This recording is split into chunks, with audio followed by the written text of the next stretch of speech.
more locked in defensively. Where does that start? I mean, it's all us, all the players. I mean, the coaches give us a great game plan every single week, so we just got to go out and execute it. And I always say that defense is 80% effort, 20% scheme, and if you're not giving your full effort, then it's not going to work. And I think we've just been a little bit lackadaisical, especially on the road, and just being full effort all the time. We got to just get back to that. Why is that? I mean, what have you sensed for the drop-off defensively? Because that's kind of been your identity all season. I mean, I think crowd has a factor. We can't rely on having a crowd behind us, and I mean, our fans are so good here. I think we've relied on it a little too much, and they've carried us more than we think. So now we just got to bring on the road. We know defense typically travels, and we got to make sure that we make it travel. You've been hitting some shots in the past few days. I know that was kind of a priority for you after the start of the season. Just what has changed for you? It's just maintaining confidence. That's something I've struggled with. I've always been a shooter my whole life. I knew that I've wanted to be a guy that's looking to hunt threes, and I'm still looking to hunt more of them. I mean, I don't shoot that many right now, but I'm looking to get to a point where I can take a couple threes a game and hit them at a high clip because I know I'm capable of it. I've been working really hard on my shot, and just maintaining a confidence level has helped me put the last few in. How do you like work on your confidence? I know it's kind of an intangible, weird thing, but like, how does that just come and go, or how do you maintain that?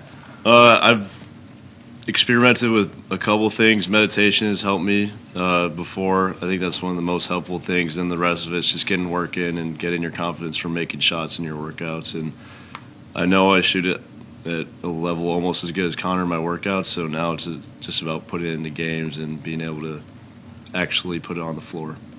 After a tough week, as one of the guys who's been through the Big Ten grind, you make sure guys are set, you're in position. You know, this season you can do a lot with it right now still.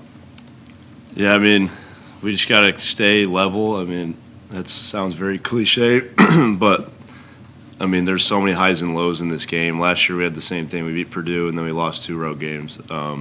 So we're in a similar spot, and I think last year we kind of rode those a little bit more, and we're just trying to stay more level this year. Just know that the sky's not falling if you lose 2 games. You can get it back, and if you win 5 straight games, you're looking golden. So we got to make sure we just get back to what we do and rattle off a few wins.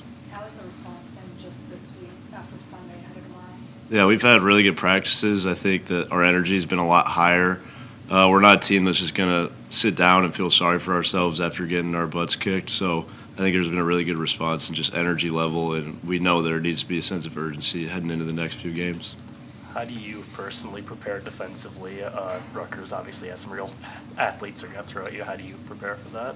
I mean, something I take pride in is defense, so I'm really looking forward to a matchup against probably a top 2 pick in Dylan Harper. So I just want to do the best I can, make shots tough for him. He's a little bigger than me, so he's going to hit tough shots on me. I know that, but just make it as difficult as possible and put him in uncomfortable situations is my goal. And obviously I'm going to do my full effort as I try to every game, so I'm hoping to, at least cool him off a little bit. He averages 20 points a game, so I'm not going to say I'm going to hold him to 0 points, but I'm going to do my best. What do you have to do against a bigger guy like that?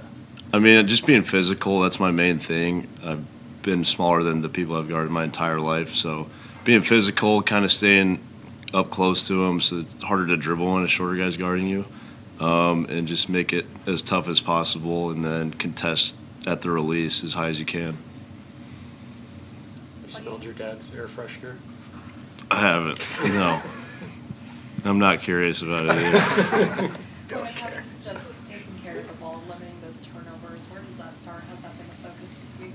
Yeah, it has. It's about playing off 2 feet, making dumb passes. Iowa, I think I had my career high in turnovers, and I was just making stupid plays. I apologize to my dad after the game. But it's really just about being under control. Like I said, playing off 2 feet when you drive in there, not getting it too deep into the paint. That's the most important thing. How's the focus been? You talked about it, but at this point, it's a 1 game at a time season because you just have to win at home for sure and try and pick some up. Yeah, we always talk about a road game. If you win, it's a +1. If you lose, it's a 0. If you lose a home game, it's a -1. If you win, it's a 0. So taking care of home court's obviously super duper important, and we know that, so we can't get into the minus. And we just got to be super locked in to win these games. And road games. We got to steal a couple of them in order to make the tournament. So we're just going to continue to try to keep locking in. And we haven't had the results we want yet, but we're going to keep trying. Your dad talked about it's not time to panic. It's just about locking in even more and grinding. Why is that important to not worry about switching things, but continue to just be doing what you guys are doing, but better? Yeah, like I said last year, I think we learned a little bit from the highs and lows because, like I said, losing a couple of games, you can kind of start to feel like the sky is falling. But there's so many games in the season that you got to stay level-headed, and if you get too caught up in the lows, then they can get really bad, and then you're not going to be able to turn it around. So we know just staying level is going to allow us to stay focused, stay present, and we can just keep working at what we need to get better at to win more games.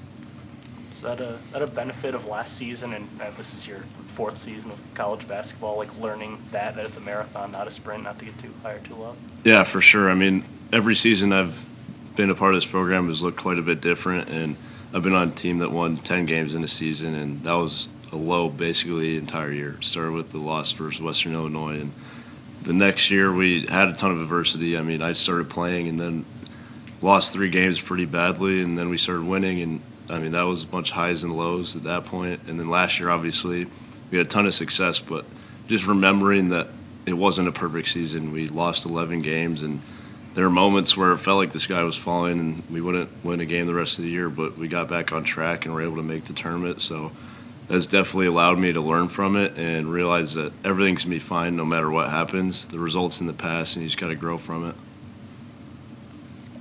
Anything else for Sam? You guys? Thank you, guys. I was just looking